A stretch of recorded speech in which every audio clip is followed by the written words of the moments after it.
अस्सलाम वालेकुम वरहमतुल्लाहि वबरकातुहू। आज का हमारा टॉपिक है jealousy to inner peace. Basically ये एक कोर्स था 1 वीक का, जिसमें हमने एक ट्रैवल किया था। वो ट्रैवल था अपने आप के साथ ऑनेस्ट होने का, अपने आप के साथ क्लियर होने का। हमने जब अपने साथ ऑनेस्टी स्टार्ट करते हैं तो हमारी ज़िंदगी में इतनी सारी चीज़ें सॉल्व होना शुरू हो जाती हैं। और ऑनेस्टी का ये पहलू था कि क्या हम दूसरों को देख के जेलस होते हैं या नहीं। अगर जेलस होते हैं तो ये एहसास हमें किस तरह से डैमेज करता है, किस तरह से हम अपने आप को इस जेलसी से, हसद से जो है वो प्रोटेक्ट कर सकते हैं। फिर इसमें हमने मजीद पढ़ा था, पॉजिटिव एनिमी को पढ़ा था, हमने कंपैरिजन को डिस्कस किया था, एंड अदर एस्पेक्ट्स के हमने फिर इससे जो है वो हीलिंग कैसे करनी है और कैसे हमने अपने आप को इस इन फीलिंग से जो है वो प्रोटेक्ट करना है। और फिर हमने इसके इस्लामिक पर्सपेक्टिव को समझा और कुछ जो है वो हमने पाथवेज ढूंढे। और फिर ये कोर्स जो है वो कंप्लीट हुआ। आज हम उसको एक थोड़ा सा कंप्लीट करेंगे, कोशिश करेंगे कि कुछ मिनट में हम उसकी एक समरी बना सकें और उसके बाद इंशाल्लाह फिर क्वेश्चन आंसर सेशन जो है वो शुरू हो जाएगा। तो सबसे पहले आप मुझे बताएं कि आपके ख्याल में जेलसी क्या है। आप क्या समझते हैं कि हसद क्या है? को औरों के साथ कंपेयर कर रहे होते हैं और हम अपनी जिंदगी उस तरह जीना चाहते हैं जिस तरह बाकी लोग जिंदगी जी रहे हैं। और जब हम्म। उन्हें कोई चीज मिलती है तो हम उस चीज की ख्वाहिश करते हैं और हम पूरी पिक्चर नहीं देख रहे होते कि जिस शख्स की चीज की हम ख्वाहिश कर रहे हैं उसकी जिंदगी में और क्या क्या चीजें नहीं हैं या और उसको क्या क्या मसले हैं। हमारा फोकस सिर्फ वो एक चीज होती है जो उसके पास है और हमारे पास नहीं है। सही है, बिल्कुल ऐसे ही है। और किसी के ख्याल में क्या है हसद, जेलसी? कोई और मेरे बताना ख्याल चाहे? जी जी। कभी इसका हम अगर दूसरा पहलू देखें तो कभी कभार ऐसा होता है कि कुछ चीजें जो हम हमें नहीं मिली होती, तो जब हम किसी को देखते हैं तो तब भी हम इसमें जेलसी फील कर रहे होते हैं। हम्म। सही। हसद दरअसल एक दिल का बोझ है। ये ऐसा बोझ है जो उस वक्त पैदा होता है जब हम किसी दूसरे शख्स के पास कोई मौजूद नेमत, इज्जत, कामयाबी, औलाद, मोहब्बत, उसको देखकर जो है वो बेचैनी फील करना शुरू कर देते हैं। फिर दिल में एक सवाल भी पैदा होना शुरू हो जाता है कि ये सब उसे क्यों मिला, मुझे क्यों नहीं मिला, मैं भी तो डिजर्व करती हूँ। और ये सवाल फिर जितनी देर तक हमारे दिल में रहता है ना, इतना ही ये इंसान को अंदर से खोखला कर देता है, क्योंकि ये इंसान को अंदर से खाना शुरू कर देता है। हसद जो है ना वो बेसिकली किसी चीज को चाहने का नाम नहीं है। ये है हमारे अंदर जो कमी है उसको हम दूसरों की जिंदगी से तोलना शुरू कर देते हैं। अपनी कमी को दूसरों की जिंदगी से तोलने का जो अमल है वो है हसद। इंसान अमूमन वही चीज सबसे ज्यादा डिमांड करता है, चाहता है, जो किसी और के पास होती है। हमें बहुत ज्यादा अट्रैक्ट करती है ना चीजें। किसी और शख्स के पास कोई बहुत अच्छा घर है, गाड़ी है। इवन खवातीन है, उन्हें तो ड्रेसेस भी बहुत अट्रैक्ट कर रहे होते हैं। और फिर यही चीज जो हमारे पास नहीं है लेकिन दूसरे के पास है, ये आहिस्ता आहिस्ता जो है वो हमें अंदर से थका देती है और हसद की शक्ल इख्तियार कर लेती है। नतीजा ये निकलता है हमारा दिमाग जो है वो कमजोर हो जाता है, रिलेशनशिप्स खराब हो जाते हैं, बदगुमानियां बढ़ जाती हैं, इनर पीस नहीं रहता। हमें ऐसे लगता है हमारी जिंदगी से सारी खुशियां जो हैं वो खत्म हो गई हैं। और ऑल द टाइम क्या होता है, हमारी जुबान पे गिले शिकवे रहना शुरू हो जाते हैं कि मेरे पास ये नहीं है, वो नहीं है, फलां के पास तो है, फलां के पास नहीं है। अब सवाल ये पैदा होता है कि ये फीलिंग जो है ये पैदा क्यों होती है ना। तो सबसे पहले तो हमने ये समझना है कि हसद जो है ना ये पैदा इसलिए होता है कि अल्लाह ताला ने किसी भी इंसान को दूसरे के इक्वल नहीं बनाया ना। हर इंसान को दूसरे से जो है वो मुख्तलिफ बनाया है। हर इंसान अपने आप में यूनिक है, वो दूसरों से डिफरेंट है। अल्लाह ताला ने इतने अरबों की आबादी बनाई है, हर इंसान दूसरे से मुख्तलिफ है। उसकी ज़िंदगी के मामलात सब मुख्तलिफ हैं। लेकिन जब हम अपने आप को किसी दूसरे शख्स के साथ कंपैरिजन में डाल देते हैं, हम अपना मवाजना किसी दूसरे शख्स के साथ करना शुरू कर देते हैं, तो हसद जो है वो हमारे अंदर पनपना शुरू हो जाता है। लेकिन फिर सवाल वहीं का वहीं खड़ा है ना, कैसा होना क्यों शुरू हो जाता है? होता इसलिए है कि अल्लाह ताला ने मेरे हिसाब से मुझे जो दिया है, वो मदीहा के हिसाब से उसको नहीं मिला होगा। मदीहा का दिल चाह रहा होगा कि जो मुनज़्ज़ा के पास है वो मेरे पास क्यों नहीं है, और वही मुनज़्ज़ा देख रही होगी कि ये चीज़ अनम के पास है, मेरे पास क्यों नहीं है ना। तो अल्लाह ताला ने हर शख्स को उसके हालात, उसके सर्कमस्टांसेस, उसके घर, उसके माहौल, उसके एजुकेशन, सारी चीज़ें जो हैं वो डिफरेंटली डिवाइड की हैं। तो हम अपनी यूनिकनेस को देखने की बजाय हम अपने आप को दूसरों के साथ जो है वो कंपैरिजन में डाल देते हैं। हम ऐसा करते इसलिए हैं क्योंकि हमारी जिंदगी में ना बाज औक़ात ऐसे होता है कि किसी चीज की ना शदीद कमी रह भी गई होती है। नेचुरल है, सब हर बंदे को हर चीज तो नहीं मिल सकती ना। तो किसी इंसान के पास कोई चीज रह भी जाती है, किसी की जिंदगी में कोई कमी रह जाती है। फॉर एग्जाम्पल, किसी के वालिदैन जो हैं वो जल्दी वफात पा जाते हैं, किसी के तालीम बहुत हासिल करने का शौक होता है बट वो नहीं कर पाते। सर्कमस्टांसेस डिफरेंट होते हैं। तो हम क्या करते हैं, हम एक चीज को बार बार हासिल करना चाहते हैं बट हासिल नहीं कर पाते। फिर जब एक ही चीज जो है वो बार बार कोशिश के बाद भी हमें नहीं मुयसर आ सकती, तो फिर हम बदजन होना शुरू हो जाते हैं ना। सादा लफ्जों में, जब हमारी कोई जरूरत जो जो पूरी हो सकती है और वो पूरी नहीं हो पाती, तो फिर दिल के अंदर एक तनाव पैदा हो जाता है, और यही तनाव जो है वो आगे जाके हसद की शक्ल में जाहिर होना शुरू हो जाता है। तो अब क्या, अब जिसका प्लीज माइक ऑन है वो माइक ऑफ कर दीजिए। अच्छा, यहाँ सवाल ये पैदा होता है कि अच्छा, नहीं, फिर पॉजिटिव कोई डब्बा नहीं है, कुछ नहीं एनिमी है मेरे क्या है, पास। हेल्दी एनिमी क्या है ना। तो यहीं पे फिर तो फिर तो जो है वो सब लोग किसी दूसरे को कहते रहेंगे कि ये इसके पास नहीं है, वो उसके पास नहीं है, और जिंदगी जो है वो ऐसे ही चलती रहेगी। तो यहाँ पे फिर एक फीलिंग ये भी होती है, यहाँ पे हमने ये देखना है कि वो थॉट पैटर्न जो हमें आगे बढ़ने में हेल्प करता है, और वो थॉट पैटर्न जो हमें डाउन फेजेस की तरफ लेके जाता है, हसद की तरफ लेके जाता है, और उसमें बहुत माइनर सा फर्क है, बहुत थोड़ा सा फर्क है। सिर्फ हमारे सोचने की डायरेक्शन जो है वो पूरे पैटर्न को जो है वो चेंज करने की कैपेसिटी रखता है।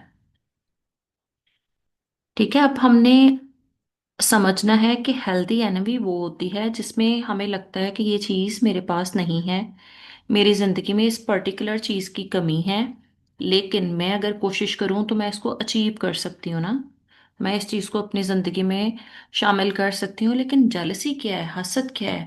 हसद ये होता है कि ये फलां के पास भी क्यों है, अगर ये मेरे पास नहीं है ना, तो अल्लाह ताला आपने उसको भी ये चीज़ क्यों दी। हम क्वेश्चन करना शुरू कर देते हैं अल्लाह ताला को।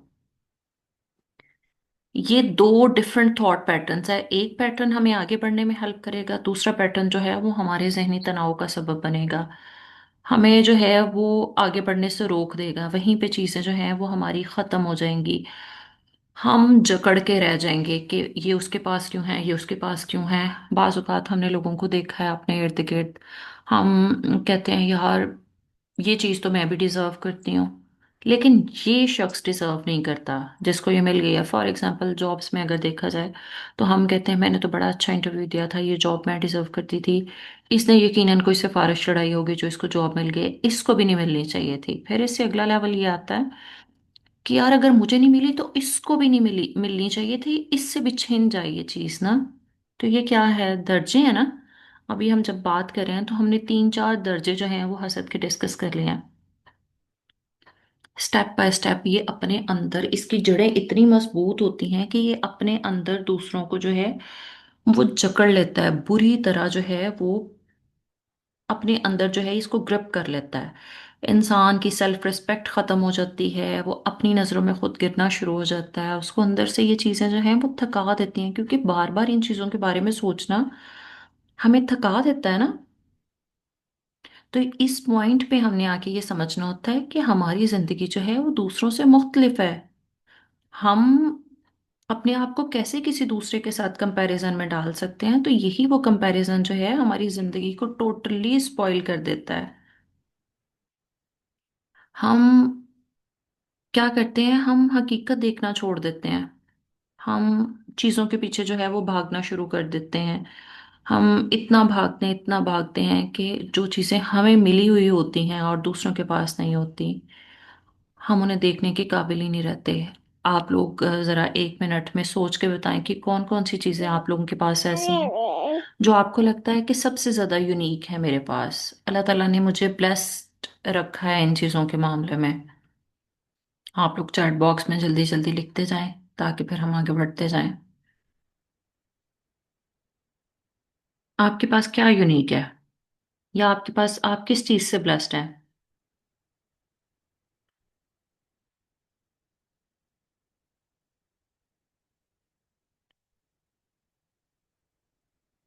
एम्पैथी। और बाकी क्लास में जितने लोग हैं, माशाल्लाह 15 लोग हैं क्लास में। I have leadership quality, manage things, जो मैंने देखा औरों में नहीं है। सही। और 1 मिनट में जरा ये कॉल देख लूं, आप लोग तब तक मैसेज में लिखिए प्लीज। जी। अच्छा, मुझे पता ही नहीं चलता कि किस चीज में ब्लेस्ड हूँ। आपको खाना वक्त पे मिल जाता है, आप आराम से पुरसुकून नींद सो जाती हैं, अल्लाह ताला ने आपको सेहतमंद औलाद दी है, अल्लाह ताला ने हमें पढ़ने का मौका दिया है, हमारे पेरेंट्स हमारे साथ हैं। ये सारी चीजें जो हैं वो ब्लेसिंग की तो हैं। क्या ये ब्लेसिंग्स नहीं है?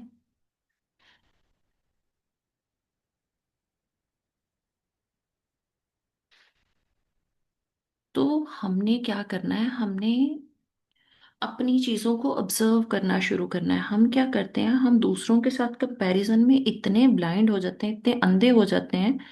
हम दूसरों की जिंदगी में इतने ज्यादा इन्वेस्टेड हो जाते हैं कि हमें अपने अपनी जिंदगी की ब्लेसिंग्स ही नहीं दिखती हैं। हम जब दूसरों के साथ कंपैरिजन करते हैं ना, तो एक्चुअली हम क्या करते हैं, हम बिल्कुल अपने आप को एक ऐसी भीड़ में खड़े कर देते हैं जो किसी दूसरे शख्स की कामयाबी को देख के सिर्फ तालियां बजा रहा होता है और दिल के अंदर जो है वो कूड़ा होता है ना। और बाज़ औक़ात तो हम तालियां भी बजाने का ज़र्फ नहीं रखते हैं, हम सिर्फ देख रहे होते हैं, अच्छा फलां पिछले साल जो है वो उसने घर बनाया है, इस साल उसने गाड़ी ले ली है, अगले साल वो बच्चों को लेके कहीं बाहर घूमने चला गया है, या फलां लड़की ने जो है वो अपना बिजनेस सेटअप कर लिया है, फलां तो घर के मैनेज करने के साथ पढ़ भी रही है, फलां शख्स को कारोबार में इतना फायदा हो गया है, फलां के बच्चे बड़े फर्मा बरदार हैं। तो ये सारी चीजें हमें अट्रैक्ट कर रही होती हैं, तो हम दूसरों की जिंदगी को देखने में इतने मगन होते हैं कि हमारी जिंदगी कैसे खराब हो रही है हमें इन चीजों के बारे में पता ही नहीं चलता। तो बेसिकली ये क्या है कि हम दूसरों की जिंदगी में बहुत ज्यादा इन्वेस्टेड हैं। हम अपने आप को किसी दूसरे के तराजू में तोलना शुरू कर देते हैं, किसी दूसरे की जिंदगी का जो पैमाना है ना, हम खुद को उससे नापना शुरू कर देते हैं। अल्लाह ताला ने फरमाया है कि हर एक के लिए उसके अमल के मुताबिक दर्जे हैं। ये जो मुवाजना है ना, ये हमारी जिंदगी को सबसे ज्यादा खराब कर देता है। और बल्कि अगर इसको देखा जाए तो कुरान अहादीस में इन्नमल अमाल बिन्नियात, अमाल का दारोमदार नियतों पर है। तो जब हमारी नियत ही नहीं है अपने आप को ग्रूम करने की, जब हमारी नियत ही नहीं है अपनी जिंदगी में बेहतरी पैदा करने के लिए, तो कैसे बेहतरी पैदा होगी? हम तो सिर्फ दूसरों को देखने में लगे हुए हैं ना। तो जिस दिन हमने दूसरों के साथ अपने आप को नापना बंद कर दिया, दूसरों के पैमाने को अपनी जिंदगी की कामयाबी का पैमाना बनाना छोड़ दिया, उस दिन से जो है वो हमारी चीजें बेहतर होना शुरू हो जाएंगी। अब सवाल ये पैदा होता है कि हम कंपैरिजन करना कैसे छोड़ें। कंपैरिजन करना हम इस तरह से छोड़ें कि हमारे लिए इम्पोर्टेंट कौन है। क्या मैं खुद के लिए इम्पोर्टेंट हूँ? मैंने अपना जवाब खुद अल्लाह को देना है या मैंने सिर्फ ब्लेम करना है? देखें, जब कोई भी शख्स जो है वो सिर्फ ब्लेम गेम करता रहता है ना, जिसको सिर्फ शिकायतें करने की आदत हो जाती है, तो वो क्या करता है, उसको शिकायतें अपना राह निजात लगना शुरू हो जाता है। उसको बड़ा आसान लगता है कि वो अपनी गलतियों का मलबा जो है वो किसी भी दूसरे शख्स के ऊपर डाले और फिर आगे निकल जाए। जब हम अपनी गलतियों को खुद नहीं ऑन करेंगे, हम अपनी जिंदगी की ग्रोथ को इस तरह से ऑन नहीं करेंगे कि इसको लेके चलना मेरी जिम्मेदारी है, अपनी जिंदगी में बेहतरी पैदा करनी जो है वो सिर्फ और सिर्फ मेरी जिम्मेदारी है, कैसे मुमकिन है कि चीजें जो हैं वो बेहतर हो जाएं? तो बे- अगर हमने देखना है कि हाँ हम हसद का शिकार हो गए हैं, हम हमारे अंदर इस तरह की फीलिंग्स आ जाती हैं जो हमें डिस्टर्ब करती हैं, हम शर्मिंदगी के मारे किसी को बता नहीं सकते, तो अब हमने करना क्या है? सबसे पहले हमने एक्सेप्ट करना है अपनी इस फीलिंग को, कि हाँ ये जो फीलिंग मेरे दिल में आ रही है, मेरे दिमाग में आ रही है, मैं इस फीलिंग को एज इट इज एक्सेप्ट करूं कि हाँ यार ये मेरे अंदर एक बुरी चीज जो है वो डेवलप हो रही है। तो फिर हमने यहाँ पे लेबल नहीं करना है इस चीज को कि हाय मैं तो बहुत बुरी हूँ, मेरे तो हसद है, क्योंकि हसद इस्लाम में बहुत बुरी चीज जो है वो समझी जाती है, और ह्यूमन नेचर में भी इसको कोई अ, अच्छा नहीं समझा जाता। लेकिन इसको इमोशन के तौर पे जब हम एक्सेप्ट करते हैं ना, हमने समझ लिया कि यार ये चीज़ मेरे अंदर गलत है, तो वहीं से जो है वो खैर का रास्ता शुरू हो जाता है। क्योंकि इस्लाम है या साइकोलॉजी है, दोनों ही अपने इमोशन से भागने का कहीं भी नहीं कहते हैं। वो कहते हैं इसको डायरेक्शन दो, इसको रीडायरेक्ट करो, इसको ऐसी सिमत में लेके चलो जहां से आपको जो है बेनिफिट हो सके। हम क्या करते हैं, हम या तो लेबल करके अपनी तबाही मचाते रहते हैं, अपने आप को बुली करते रहते हैं, अपने आप को कहते रहते हैं यार तुम खुद भी जिंदगी में तुम्हें ये चीजें मिली भी नहीं है और तुम खुद किसी काबिल भी नहीं हो, तो अपने आप को लेट डाउन करना शुरू कर देते हैं। तो हमने क्या करना है, हमने खुद से कम्युनिकेशन करना शुरू करनी है।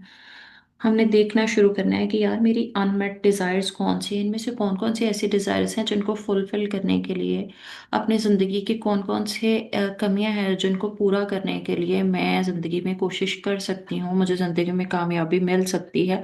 उनकी लिस्ट बनाना शुरू करें। वो चीजें जिनमें इंसान का कंट्रोल नहीं है, वो सिर्फ और सिर्फ अल्लाह के लिए हैं, वहां पे उनकी लिस्ट अलग से बनाएं। तो जिनके लिए आप कोशिश कर सकते हैं उनके लिए कोशिश करना शुरू करें कि जिंदगी में ये चीजें हमारे ऐड ऑन हो जाएं, और जो चीजें ऐड ऑन नहीं हो सकती, सिर्फ और सिर्फ अल्लाह ताला के हाथ में, वहां पे सब्र और शुक्र करना शुरू करें। हमने सब्र और शुक्र को भी गलत जगहों पे जो है वो लगा दिया है कि भाई वो चीजें जो हमें बर्दाश्त नहीं करनी उनके ऊपर हमने सब्र करके कोई तमगा लेना है, और जिन चीजों के ऊपर एक्चुअली सब्र करने की जरूरत है उनके ऊपर हम सब्र नहीं करते हैं। ठीक है? तो ये जो हमारी छोटी छोटी स्ट्रगल्स है ना, ये क्या करेंगी, ये हमारी सेल्फ वर्थ को मेंटेन करना शुरू करेंगी। अब यहाँ से एक सवाल करें जो मैंने अपनी क्लास से भी एक किया था, कि अगर आपका हसद बोल सकता तो वो आपसे क्या मांगता? ये जो फीलिंग हमारे दिल में आती हैं, हमारे दिमाग में आती हैं, अगर ये आपकी फीलिंग बोल सकती, तो इन फीलिंग्स का क्या क्या ये डिमांड करती? जरा एक मिनट के लिए सोचें और इसका जवाब दें मुझे, क्या आपकी फीलिंग्स मांग बोल सकती तो वो क्या क्या फीलिंग होती है आपकी?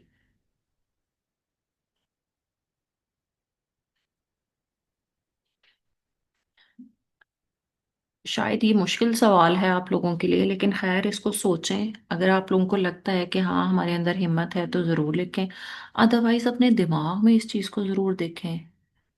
सुकून चाहना, सही। और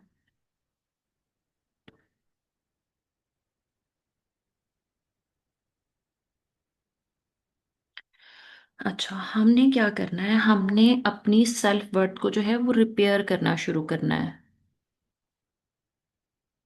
इसलिए कि हमें खुद अपनी वैलिडेशन जो है वो इनफ होनी चाहिए। हम दूसरों से वैलिडेशन जो है वो नहीं लेंगे, हमारी अपनी जो चीज़ों के लिए मैं स्ट्रगल कर रही हूँ, मैं कोशिश कर रही हूँ, दैट इज गुड इनफ। ठीक है? हमने अपनी ज़ात के अंदर इन्वेस्ट करना शुरू करना है। हमने अपने आप को सुकून में लेके आना है। देखिए यहाँ पे समझने की बात यह है कि जब हमारे दिमाग में वो थॉट्स आ रही होती हैं जो नॉर्मल नहीं है, जिनको हम जेलसी की फीलिंग करते हैं, वो हमारे दिमाग में एक थ्रेट की कैफियत को पैदा कर देती हैं कि हाँ ये उसके पास है, मेरे पास नहीं है। तो ब्रेन जो है वो थ्रेट मोड में चला जाता है, जो कि ऑल द टाइम हमें एंग्शियस रखता है, हमें परेशान रखता है, हमें एंग्जाइटी होना शुरू हो जाती है। तो हमने क्या करना है, अपने आप को थोड़ा काम डाउन करना शुरू करना है, रिलैक्स करना शुरू करना है कि हाँ ये फीलिंग जो मेरे दिल में आ रही है ये गलत है, लेकिन इट्स ओके अगर ये आ रही है, इसका कोई ना कोई हल है, कोई ना कोई रास्ता है। वो मैंने आपको बताया, दो कैटेगरीज में उन अपनी नीड्स और इमोशंस को लिखना शुरू करें, और जिनको अचीव कर सकते हैं उसके लिए जो है वो कोशिश करना शुरू करें, जो आपके हाथ में नहीं है उनके लिए अल्लाह ताला से दुआ करना शुरू करें। हमने यहाँ पे करना क्या है, ये चीज एक्चुअली करेगी क्या, ये हमारे जो हम रिजल्ट को कंट्रोल करना चाहते हैं ना, जो हम आउटकम्स को कंट्रोल करना चाहते हैं, हमारे ब्रेन को उस वाले मोड से जो है वो निकाल देगी बाहर। हमें जो है वो अपने आप को ग्रो करने के लिए एनर्जी प्रोवाइड करना शुरू कर देगी। नतीजा क्या निकलेगा, हम रिलैक्स हो जाएंगे, हमारा दिल नरम पड़ना शुरू हो जाएगा, हमारी फीलिंग्स जो हैं वो हमें लेबलिंग के बाद नेगेटिव नहीं लगेंगी, वो हमें जस्टिफाई लगना शुरू होंगी। और जैसे ही हमने उनको जस्टिफाई करना शुरू किया, वहीं पे वो आहिस्ता आहिस्ता जो है वो डिमिनिश होना शुरू हो जाएंगी, ख़त्म होना शुरू हो जाएंगी। अगर हम इस्लाम को भी देखें तो इस्लाम कहीं पे भी ये नहीं कहता है कि आप अपनी फीलिंग्स को जो है वो छुपा लें। वो ये कहता है कि इनको प्रोसेस करें, इनको समझें, इनको रीडायरेक्ट करें। जहां आपको लगता है कि इसकी डायरेक्शन खराब है, जो हमने शुरू में एनवी और जेलसी को पढ़ा, तो हमने अपनी थॉट्स को जो है वो रीडायरेक्ट करना है। कुरान पाक की वो आयत है ना, सूरत फलक की, वमिन शर्रि हासिदिन इज़ा हसद वाली। तो मैं जब उसको पढ़ती हूँ तो मुझे ये नहीं लगता कि अल्लाह ताला ने कहा है तुम हसद जो है वो करना बहुत गलत है तो हसद मत करो। वहाँ ये कहा है कि तुम हसद महसूस ना करो, ये नहीं कहा गया। बल्कि ये कहा है कि अगर तुम्हें इस तरह की कोई वाइब अपने अंदर से फील होती है ना, तो अल्लाह ताला की तरफ लौट आओ, अल्लाह के पास जाओ, अल्लाह से दुआ करो। ठीक है, उसके जो प्रैक्टिकल सॉल्यूशंस हैं ये बिल्कुल, अब कुछ लोग कहेंगे कि सिर्फ अल्लाह से दुआ ही करनी है तो हसद कैसे खत्म हो जाएगा, हमने इन चीज़ों को कैसे करना है। तो जैसे किसी भी पर्सन को जो है वो हार्ट अटैक आ जाता है फॉर एग्जांपल, तो वो डॉक्टर के पास भी जाता है ट्रीटमेंट लेने के लिए, और इसके साथ साथ जो है वो अल्लाह से भी दुआ कर रहा होता है। तो दोनों कोशिशें ज़रूरी हैं। हसद को ख़त्म करने के लिए सिर्फ दुआ पे इक्तफा करके नहीं बैठना। अल्लाह ने कहा है कि हाँ तुम जिस चीज़ के लिए कोशिश करोगे मैं तुम्हें वही दूंगा। तो हमने इसको अपने अंदर से ख़त्म करने के लिए कोशिश भी करना शुरू करनी है। ठीक है, तो ये छोटे छोटे से स्टेप्स जो हैं ये हमारी ट्रांसफॉर्मेशन का सबब बनेंगे, हमारे दिमाग को जो है वो पुरसुकून करेंगे, हमारे ट्रिगर्स को ओवरकम करने में हमें हेल्प करेंगे। फिर कुछ इसके मज़ीद 1 2 3 पॉइंट्स पे इसको देख लेते हैं कि किस तरह जो है वो हसद को मज़ीद कंट्रोल किया जा सकता है। एक तो ये कि जो हमारा दिमाग हर वक्त जो है वो उल्टी सीधी कहानियां बुनता रहता है ना, दूसरों के बारे में, इसके पास है मेरे पास नहीं है, तो हमने इसकी ना डायरेक्शन सीधी करनी है। इसमें ना ये जो आती है ना कि मुझे कुछ नहीं मिला, फलां को मिल गया है, इसको हमने कहना है कि मुझे, ठीक है सब कुछ नहीं मिला, लेकिन जो मिला है वो बेमकसद नहीं है, उसकी कोई ना कोई वर्थ एंड वैल्यू है। फिर हमने ये करना है कि हमने अपने इमोशंस को जो है वो लेबल करना शुरू करना है। लेबल इस तरह से कि उसको नाम देना है कि हाँ ये फीलिंग है हसद की, ठीक है, ताकि मैं इसको ठीक करना शुरू करूं। और जब हम उसको नाम देते हैं ना, तो हमारे इमोशंस की जब क्लैरिटी होती है तो हमारे लिए ये डिस्ट्रक्टिव नहीं रहते, हमारी चीज़ें जो है वो ख़राब नहीं रहती, बेहतरी वहीं होना शुरू हो जाती है जहाँ पे हम अपने प्रॉब्लम को अंडरस्टैंड करते हैं, हमारा दिमाग सुकून में आ जाता है। हाँ जी, अब आप लोग अपने क्वेश्चन आंसर कर सकते हैं, कोई भी सवाल पूछना चाहते हो तो ज़रूर पूछ लीजिए। जहाँ से जो चीज़ नहीं समझ आई वो भी आप लोग पूछ सकते हैं। जी प्लीज़। मेरा एक क्वेश्चन जी जी। है। आवाज आ रही है आपको? जी आ रही है, मैं आवाज़ मैं सुन रही हूँ। जी। आपने इन लेक्चर्स में इस चीज़ का जिक्र भी किया था कि बाज़ औक़ात लोगों के कुछ कमेंट्स होते हैं, लोग कंपैरिजन कर रहे होते हैं और वो भी हमें इस फीलिंग में डाल देते हैं। हम्म। और इसमें आपने ये कहा था कि हमें पिक एंड चूज करना है कि हमें कौन सी बात को फील करना है और कौन सी बात को नहीं करना। तो हम्म। मेरा क्वेश्चन शायद आपको बहुत बेसिक लगे, लेकिन मुझे यहीं पे मैं स्ट्रगल करती हूँ कि मुझसे ये नहीं होता कि मैं बातों को फिल्टर आउट कर सकूं। हम्म। मतलब ये कैसे करते हैं कि लोगों आपको लोगों की बात बुरी ना लगे? हम्म। मतलब ऐसा प्रैक्टिकली किस तरह पॉसिबल? हम्म ऐसा नहीं हो पॉसिबल कि लोगों की बात हमें बुरी ना लगे। कहीं पे भी ये चीज खत्म हो ही नहीं सकती कि किसी की बात हमें बुरी ना लगे। हाँ, वो बुरी लगे, लेकिन उसकी नेगेटिविटी को मैं एब्जॉर्ब ना करूं। मेरे कंट्रोल में सिर्फ ये है। अब लोग कह देते हैं फॉर एग्जाम्पल, हाय तुम्हारा रंग थोड़ा सा बेहतर होता तो तुम बहुत प्यारी लगती, बस तुम रंग से मार खा गई हो। हम किसी को कह देते हैं, हाय तुम कद से मार खा गई हो, थोड़ा सा लंबा होता ना तुम्हारा कद। तो यार, ये वो चीजें हैं जो मेरे कंट्रोल में ही नहीं है ना। मेरी गलती की वजह से तो ये सब मेरे अंदर नहीं आया ना। तो वो चीजें जो हमारे कंट्रोल में नहीं है, उनके ऊपर लोगों की जो भी राय होती है उसको एंटरटेन हम क्यों करते हैं ना। ये वो चीजें होती हैं जिनको हमने सिरे से इग्नोर कर देना है। फिल्टर का जो पहला फिल्टर लगेगा उसी में ये चीजें निकल जानी है। उसके बाद दूसरी कैटेगरी वो आएगी जिसमें लोग ये कहते हैं, अच्छा अगर तुम कोशिश करती तो तुम थोड़ा पढ़ ही लेती ना। अब इसके पीछे हमें हमें पता है कि हमारे सरकमस्टांसेस क्या थे। मैंने कोशिश की थी लेकिन फिर भी वो काम नहीं हो सका। वो पढ़ाई है, वो कारोबार है, वो औलाद है, या वो जिंदगी की कोई भी चीज़ है ना। तो मुझे अपने ऊपर जो है वो सेल्फ बिलीव रखना है कि यार मैंने अपनी तरफ से कोशिश किया है। तो मैं हर एक को अपनी जस्टिफिकेशंस नहीं दे सकती हूँ। हाँ, जो मेरे से जुड़े हुए लोग हैं उन्हें ज़रूरत के हिसाब से मैंने चीज़ बतानी है तो बतानी है। हर बंदे को हमने जस्टिफिकेशन नहीं देने बैठना है। ठीक है। उसके बाद फिर वो चीजें आ जाती हैं जो बहुत पर्सनल हो जाती हैं, तो वहां पे हमने अपनी बाउंड्री सेट करनी है। तो किसी भी एक चीज की वजह से सारी डायरेक्शन जो है वो चेंज नहीं हो सकती। इसमें मल्टीपल जगहों पे मल्टीपल किस्म के फिल्टर्स लगाने पड़ेंगे। जी। समझ आई सना? जी जी मदीहा, आप हैंड रेस कर रही हैं। हाँ, मेरे यहाँ पर ना दो तीन सवाल हैं। पहला सवाल यह है कि बच्चे अक्सर ना पूछते हैं कि हमें जो है ना वो हसद है, अब हम क्या करें।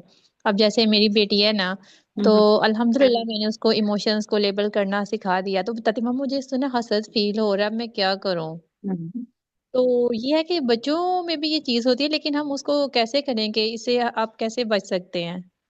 एक तो ये कि बच्चों के अंदर इतने बड़े इमोशन को हमने जब लेबल कर दिया है, तो क्या वो इसके बैकग्राउंड को समझ पा रहा है या नहीं समझ पा रहा। एक तो ये चीज देखना जरूरी है। वहीं पे हमने फिर उसको रास्ता भी दिखाना है। जब हमने उसको अपने इमोशन को नेम देना सिखाया है ना, हमने उसको लेबलिंग नहीं करानी, हमने उसको नेम देना है कि हाँ, ये एक फीलिंग आ रही है जो कि नॉर्मल नहीं है, थोड़ी नॉर्मल से हट के है, और ये इस कैटेगरी की फीलिंग है। बजाय ये कि हम उस पे हसद का टैग लगाएं, हम उसे कहें कि हाँ, ये एक फीलिंग है जो मुझे अनकंफर्टेबल कर रही है।